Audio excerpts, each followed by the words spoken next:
Well, Roger Byrne, as captain of Manchester United, how do you and your teammates react to these stories that Manchester United have gone stale? Well, I think we'll prove these reports wrong on Saturday, Kenneth. But you have taken on an awful lot this season. Haven't you got tired of football? No, not at all. What nerves? Are you getting very tensed up about this Cup and League double? No, it's not worrying. It's not worrying me anyway at all. But I don't know about some of the younger lads. Well, we can't wish you the best of luck, Roger. We've got to be neutral, but if you do pull off this Cup and League double, this absolute miracle, well, you'll get the heartiest congratulations of all of us. Thank you very much. Familiar sight of Wembley Stadium.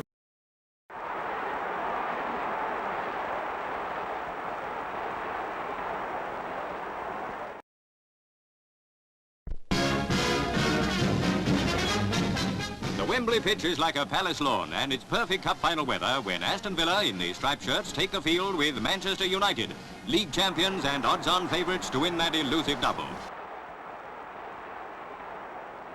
Villa captain Johnny Dixon spins the coin with Roger Byrne. Johnny wins and chooses to play with what little wind there is. Manchester are the youngest cup team ever, but they start off like veterans.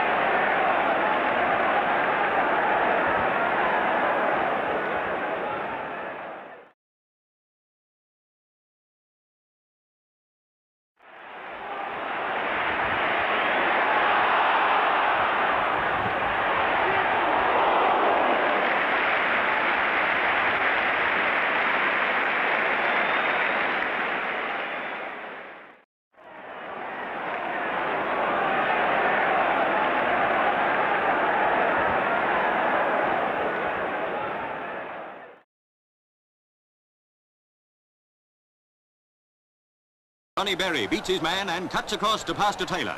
Taylor moves in, but goalie Nigel Sims dives at his feet. The ball comes from the wing to Peter McParland, who heads. Ray Wood jumps for it, and they bring each other crashing down. Nice spot to Saul. McParland.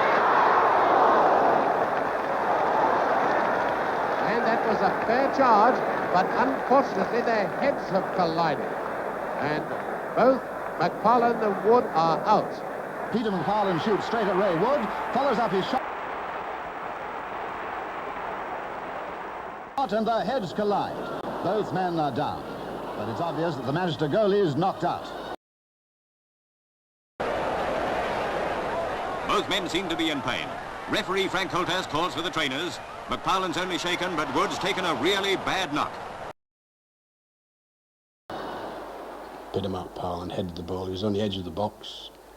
I collected it quite easily, and I saw him running, and I sort of swayed to one side, but he caught me with his head. It was diabolical, really. I mean, that cost us the double. I believe that day Ray Wood was probably on the loser at the time, and I think Ray should have got out of my way as I was coming in. I remember seeing Duncan Edwards go over and stand over Ray Wood and look down on him and think, what the hell has happened here, you know? They couldn't believe it.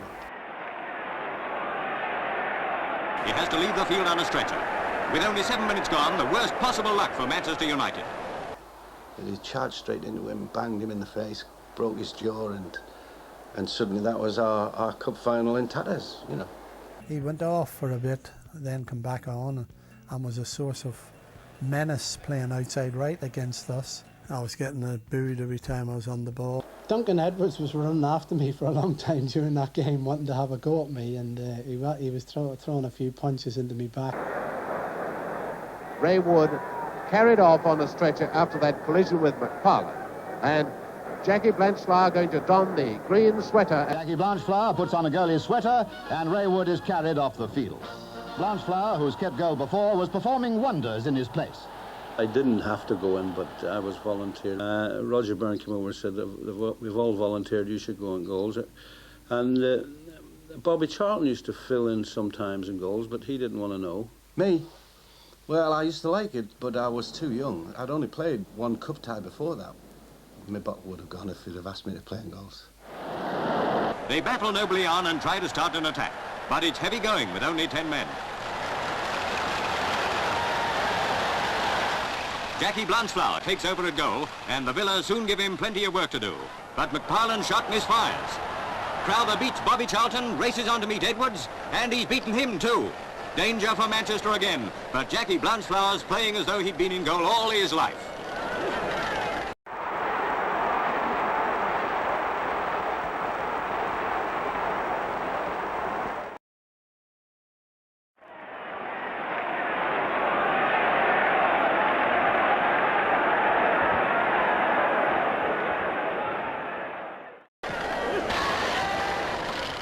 Tommy Taylor has it, and Manchester are on the move. No sign of Wembley nerves about these boys. In spite of his injured jaw, Ray Wood's back in play, taking the right wing for the time being. To help him out, Manchester concentrate on the left till he finds his feet. But their attack is handsomely held by goalie Sims. Villa skipper Dixon loses it to Bill Whelan, and Roger Byrne gets it away. A long one into the Villa goal mouth. Taylor's there, but he stopped, and Nigel Sims pounces on it safely.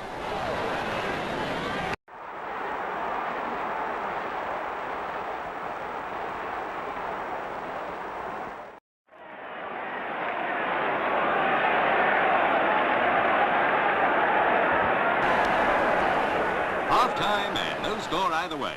Everyone in the huge Wembley crowd, from the Queen to the oldest fan, is tense with excitement. As Villa kick off for the second half, it's still anybody's game. For the first few minutes, Ray Wood is off the field again, and Villa's extra strength carries them forward. Danger for Manchester, but McParland's header hits the post. He tries again, and Blanchflower stops it. United hold their own till Wood returns to the right wing. And once again at full strength, they sweep down on the Villa goal. But Sims takes it beautifully. Now Villa start to put on the pressure. Jackie Sewell passes out to the left wing. Bill Fuchs gets it away, but the winger recovers and steals it back. Blanchflower collides, and the ball goes loose. Byrne to Whelan. Smith. Once again it's Whelan, and once again it's Smith. Manchester try to clear, but Villa's winger Leslie Smith stops it. Out to Johnny Dixon, who passes to McParland, and Blanchflower hasn't a chance. 1 up for Villa. After 20 minutes, in comes the centre from Dixon. McParland is there, and it's a goal.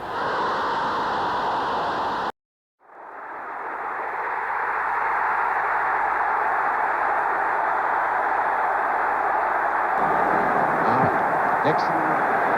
McParland, it's a goal by McParland.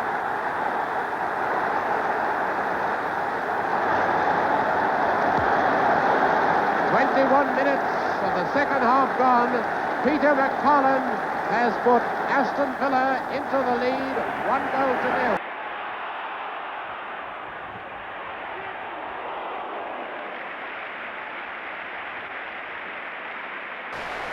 Now it's Villa again, inspired by their 1-goal lead against the team everyone said couldn't lose. The ball goes out to the right wing, where Manchester skipper Roger Byrne tries hard to stop it. But the winger flicks it past, and the attack is on. A hot shot hits the post, then McParland bangs home the rebound.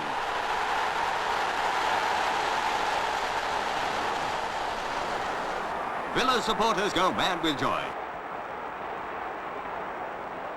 The shot from Myerscough hits the post. On the rebound, McParland bangs it in.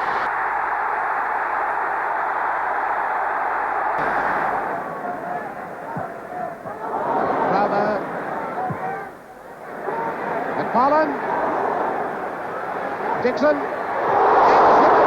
first a goal! McParland has scored again.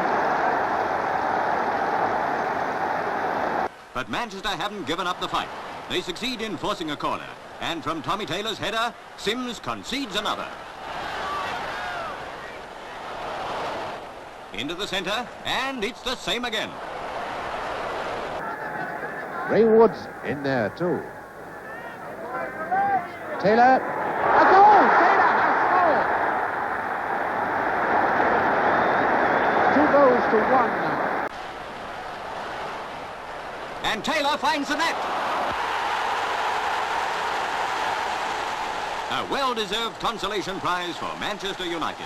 And the whistle has gone. Villa have won the cup. It was a terrific feeling, you know, anybody that played in the cup final, you got to be a winner. But that's how it stays, and it's skipper Johnny Dixon who leads victorious Aston Villa up the steps to the royal box.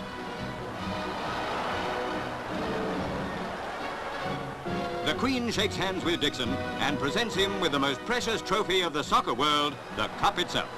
It's a record-breaking day for Aston Villa, and although Manchester United were disappointed after a gallant fight, at least they can say they lost to the first club in soccer history to win the FA Cup 7 times.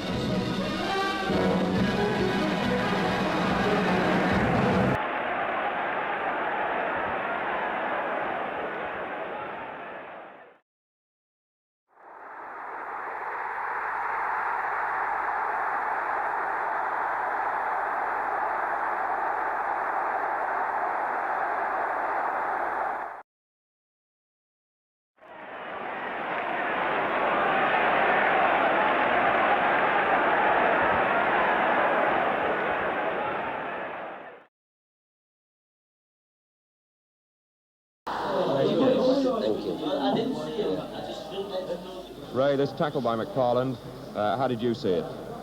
Well, I didn't see him coming properly, actually. You see, I was coming away from when he seemed to come from my blind side, you see. Yeah. Why did it hit you? Caught me just on the, you know, just between the nose and the cheekbone. Well, let's be fair with the players. He didn't intend to do it. You could see the man's attitude wasn't into knocked off Mellow to pieces. No, I think it was just one of those things in a cup final. It's unfortunate, but it's one of those things.